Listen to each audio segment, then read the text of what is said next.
one he done last year to see whether I'm saying the same things. This is one of the largest open spaces in the mine system, and I think it's one of the quite nicest because of the design of it. Just to give you some idea of what I'm on about. What we've got here is what we call a support pillar, which is holding the roof up.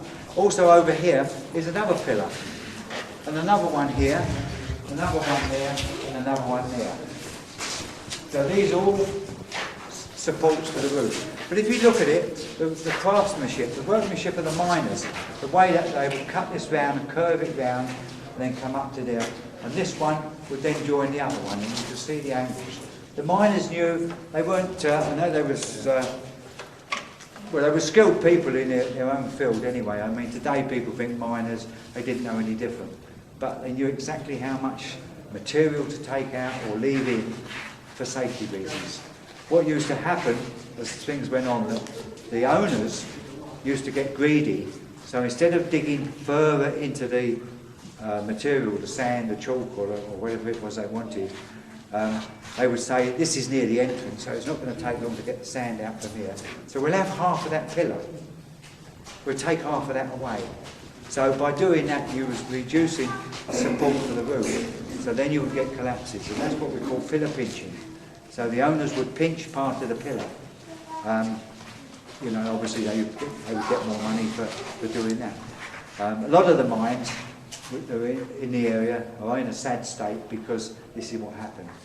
And in some of the areas you go through passages and they're all collapsed because the owners would pinch part of pillars for support. Is that why it's so high? They're trying to get as much out? They would follow. Very high. It is. This is quite low. So until when I show you.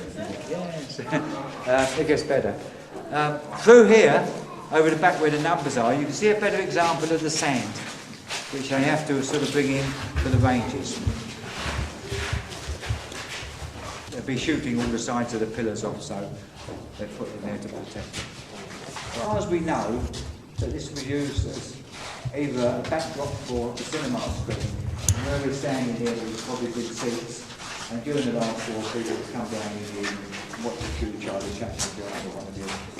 In the middle, a bit of graffiti there, quite a good example of old Adolf Hitler that someone's carved on. Again, as we go through, you'll see a lot of carvings, a lot of graffiti, a lot of it is old, most of it is old, and occasionally there's a few new pieces. And as I say to other people, if the kids these days are pencil and paper, they wouldn't really draw a face looking like that. Or anything like we go here in the corner. Totally different. So this gives us some idea of the age. I wouldn't like to put an age, it may have been done during the last war. But the mines were last worked in 1880, so I doubt we're much of the miners. That would probably get a smooth area at one time. Right, we move to this point on the course. Back down now. Up one here. Candle recesses. Probably left from the mining days. Because the miners never used to have floodlighting like we've got in here now, or torches. They would work by candlelight. And we'll show you later on. There's my candle now, still got the candles. We'll show you later on where the miners, or the conditions that the miners would work on. Some of the graffiti, as I say, we look here, the little NB there, that one's probably about 2 or 3 years old. Okay, we don't really want that sort of stuff on the walls. We don't want people's initials as such. These sort of things, the initials, very nice. R and an E, and then it's finished off with RED at the end. So someone's put their initials on there. And you can see the way it's been written. Look at the B, and then you look at the way these are finished off here. So someone spent a bit of time there. Now a funny little face. Someone's got one. This is the best one. It's the only one I've found in the system. That one there. If you look at it, G, J, M. Initial point up at this here. Someone's put their initials on the wall. Then what they've done, they've put their initials in a picture frame. They've put the string on the picture frame, they've hung it up on that wall there. It's the only answer we got to that. If you look, you're up high, you see, that's why you're on the chair. If you look above the wall, That's part of the flower beds in the cricket pitch. It's fallen through the ground and blocked up the passage. So, all the way through here, where the walls are bricked up, the passage is going through to the other part of the mine, which we were in earlier, and now blocked. Okay? Right, we'll jump off there now. We'll go through a bit to get all the glass out. There's a lot of broken bottles all in the floor. And 12 months or so ago, this is as far as we used to go in the system. But now we've extended it, we can go all the way down to the back. So we'll show you the glass in 2 shakes. We can't throw it away, and all this old iron, you might think, well, it looks scruffy. It is a talking point as we come through, but we can't throw that away because it's got historical value to it. And it's a site of special interest, so what we find is to stay in here. So we come up to the neck, and all this old glass we got out. We did get some complete bottles. There's a few over the back, I think, just over there. And some of the old pottery and stuff that used to come out. Probably old flower jars and things like that. But it's all there. Never found any full bottles, all empty. Again, good example of the workmanship of the miners. Again, we've got, abandon this one, we've got another one. Support pillar here, another one there. And they go right the way through, and the same here. Another pillar here, and the pillars through there. But the workmanship, all the archways, the curvatures, all roughly the same.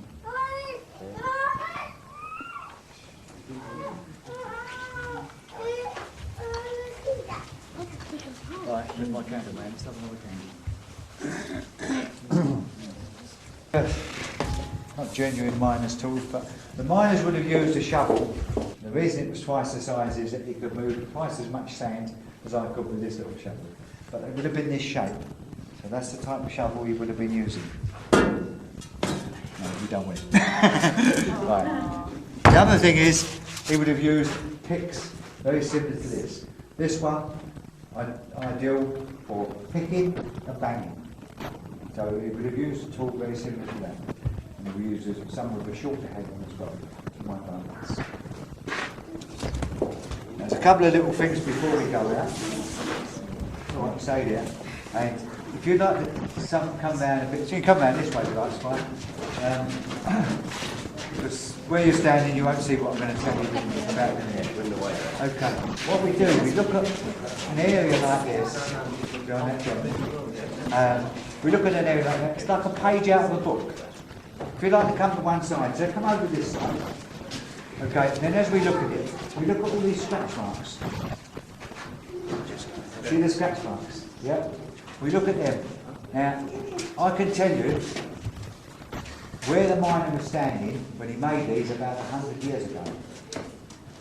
So we look at them and we say, right, where was he standing? Now, if you look carefully when I show you, we've got lines coming down there, we've got lines coming down here, but you look at the way the lines are going. They're curving, yeah? See, they're curving. And if you look at that side, they're curving again. If I stand here, I can't really make those marks that side because of the way they're curving. I could pick here, but then I've got to come over here. If I stand here and I pick here, this pick will come right down, curving these marks. So, then to get these marks here, I'll stand down this side. To make them in the middle there, where would I be? Straight in the front. It's clever, isn't it?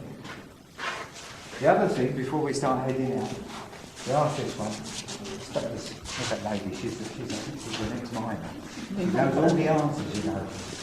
Now we look all the way up here, and say, how the devil did the miner get up there to get all the sand in? No? That's my candle man, you've gone quiet. Any ideas? The floor was up there. The floor was up there. So he started up there, and then he started digging the floor away, a bit more of the floor, a bit more of the floor, and eventually he got down here. That's what we're doing this other time, around the corner from there. Right? We go in at roof level, and we keep digging out, and it gets lower and lower, and eventually we can walk through some of the places. Most of them are belly crawls, but because we've got to use the same. Any questions? Okay, fine. That's as far as we go on here. We'll head on out. Edit that bit out, yeah. Above us, up in the castle grounds, we've got Baron's Cave.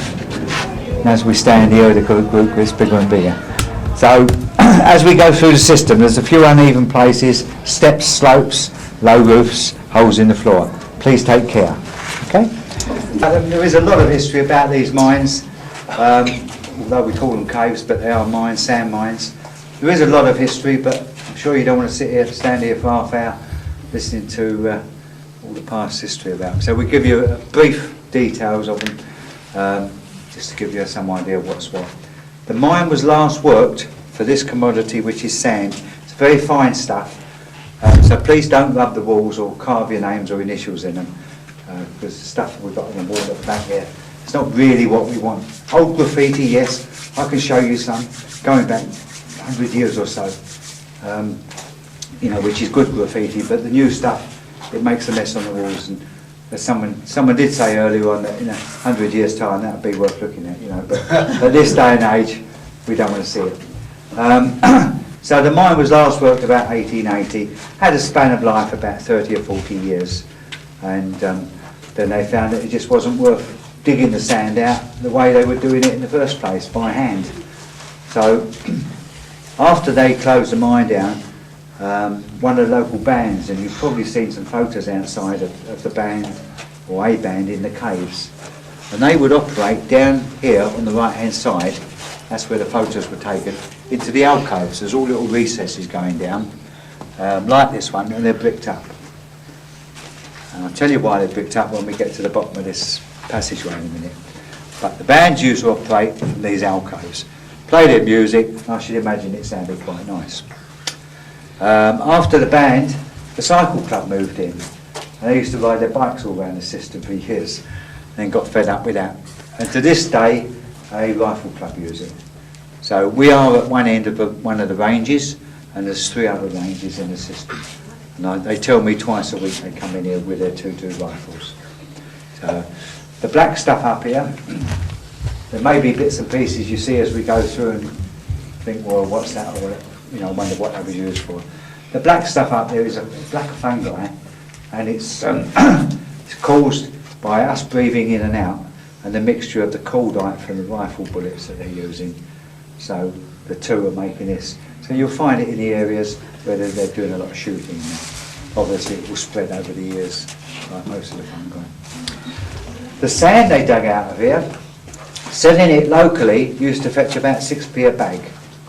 I'm not quite sure how big the bags were, but it used to be 6p a bag locally, or if they took it to London, it was £1 a bag. Old money.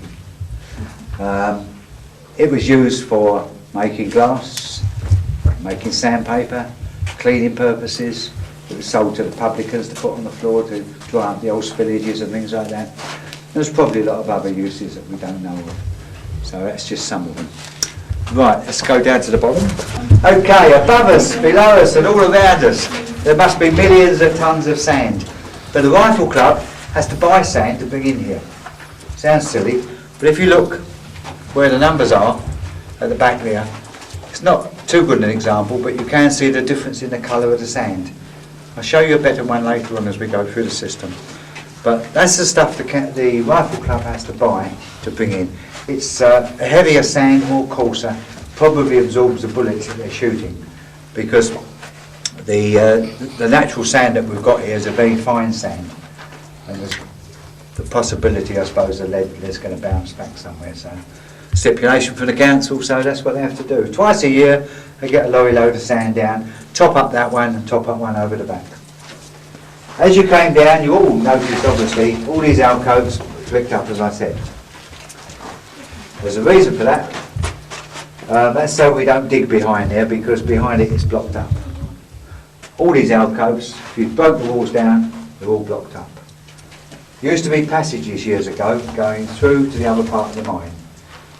You can hear me okay? So Yeah, I can. Okay, Yeah. Fine.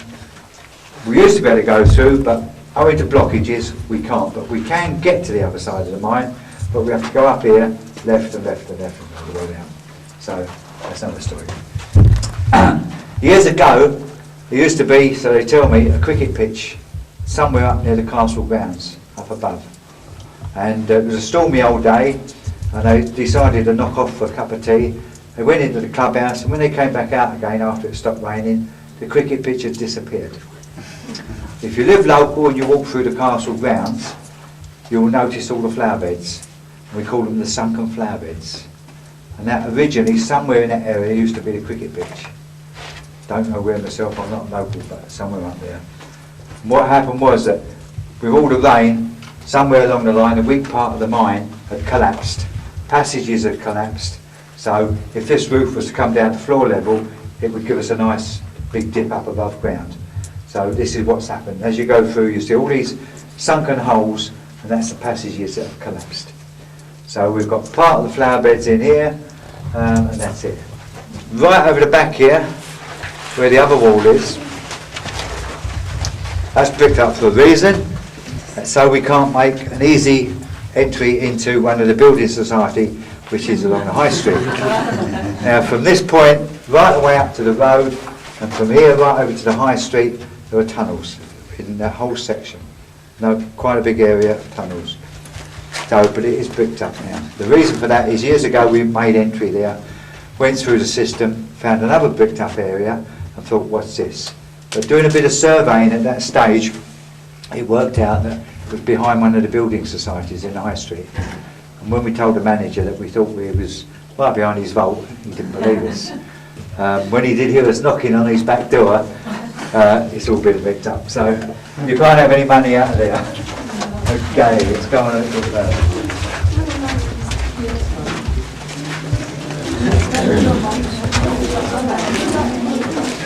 And if you walk through the footpath at some time, you'll see a little concrete support thing. It's about so high, with brickwork with a concrete slab on it.